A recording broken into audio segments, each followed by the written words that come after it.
Heráclito e a racionalidade do devir, ordem, medida e unidade dos contrários. Pensar Heráclito como mero cantor da mudança seria reduzir a radicalidade de sua proposta. O devir, em sua concepção, não é desordem, é ritmo. A realidade, longe de ser um caos informe, apresenta-se como tensão regulada em que os opostos se implicam e se equilibram. Não há frio sem quente, nem dia sem noite, nem vida sem morte. Os termos se definem mutuamente e sua oposição é justamente o que preserva a ordem do todo. Com isso, a transformação deixa de ser acidente e passa a ser forma de necessidade. É por mudanças que a realidade mantém sua integridade, como uma harmonia que depende da diferença entre os sons. Essa leitura da natureza exige que se reconheça um princípio normativo no próprio movimento. A medida não está fora do processo, mas o atravessa, fazendo com que cada alteração corresponda a uma justa proporção. Não se trata, portanto, de um fluxo cego, mas de uma dinâmica atravessada por racionalidade. É por isso que a natureza e o logos podem ser pensados em continuidade. Conhecer é escutar o compasso do real, decifrar a lei que, sem cancelar as oposições, lhes confere direção. O pensamento torna-se, assim, um afinamento com a medida, um aprendizado de ouvir para além do barulho das aparências.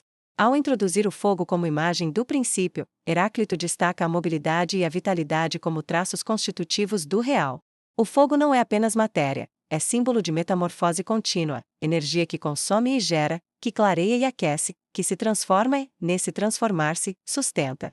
A escolha desse princípio revela uma aposta epistemológica. Para compreender o mundo, não basta colecionar estados, é preciso captar as transições. O conhecimento, então, não se reduz a fotografias conceituais, mas requer filmar a passagem, aprender a lógica dos intervalos, perceber como um contrário se encaminha para o outro sem perder sua identidade na relação que os articula. Essa concepção do devir tem consequências para a linguagem e para a argumentação. Se as coisas se constituem na tensão, as categorias precisam ser suficientemente plásticas para apreender o jogo. A contradição, em seu sentido banal, perde o caráter escandaloso, pois os opostos não são exclusões absolutas, são correspondências que sustentam o equilíbrio. O discurso filosófico é chamado a abandonar simplificações que amputam a riqueza do real e a elaborar distinções que não destruam o vínculo entre os termos. Desenvolver o logos, nesse quadro, não é impor uma rigidez que nega o movimento, mas construir instrumentos conceituais capazes de obedecer ao compasso da natureza. A racionalidade do devir também interroga nossa experiência temporal. A tentação de buscar segurança em essências fixas cede lugar à confiança na ordem que emerge do próprio movimento. Viver de acordo com a medida significa aceitar a instabilidade como elemento constitutivo do mundo e aprender a reconhecer, nas mudanças, a permanência de uma estrutura. Essa postura não se confunde com relativismo, pelo contrário, exige critérios. A medida é o que impede que a mudança degenere em capricho, ao mesmo tempo em que coíbe a fixação dogmática que recusa a novidade por medo. Em termos epistemológicos, a proposta heraclítica eleva o nível de exigência. Não basta relatar sequências de fenômenos, é necessário demonstrar como as diferenças se articulam e por que a alternância dos contrários é condição de estabilidade.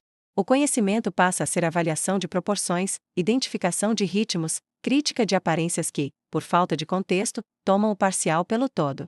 É um convite a pensar sinfonicamente, perceber motivos, variações, retornos e contrapontos que fazem de uma multiplicidade dispersa um tecido coerente. Em dimensão ética e política, a lição do devir ordenado supera a falsa alternativa entre conservação absoluta e ruptura sem critério. Sociedades que sabem escutar o compasso das mudanças podem transformar estruturas sem romper a coesão que as mantém. A medida atua como parâmetro para distinguir inovação fecunda de desintegração e tradição viva de imobilismo.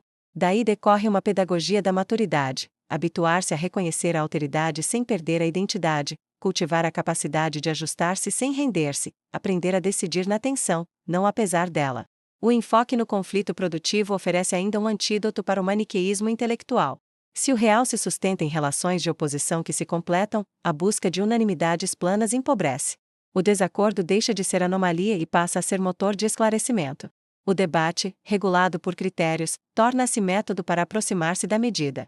Com isso, a filosofia se alinha a práticas de investigação em que hipóteses competem, resultados são escrutinados e revisões são celebradas como progresso, porque ajudam a afinar a escuta do logos. A imagem do rio, frequentemente evocada para ilustrar o pensamento heraclítico, cumpre função didática ao lembrar que a identidade não é simples persistência material, ela se realiza na continuidade do fluxo.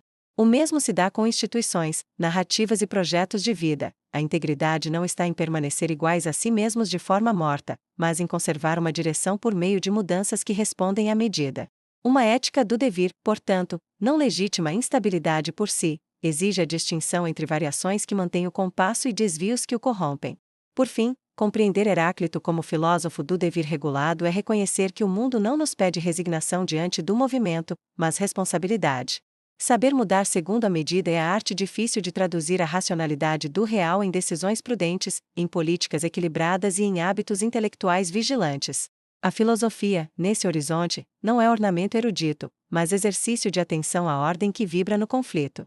Ouvir o Logos, no registro heraclítico, é aprender a discernir na tensão dos contrários a gramática do mundo e, a partir dela, construir formas de vida que se sustentem com firmeza sem perder a capacidade de se transformar.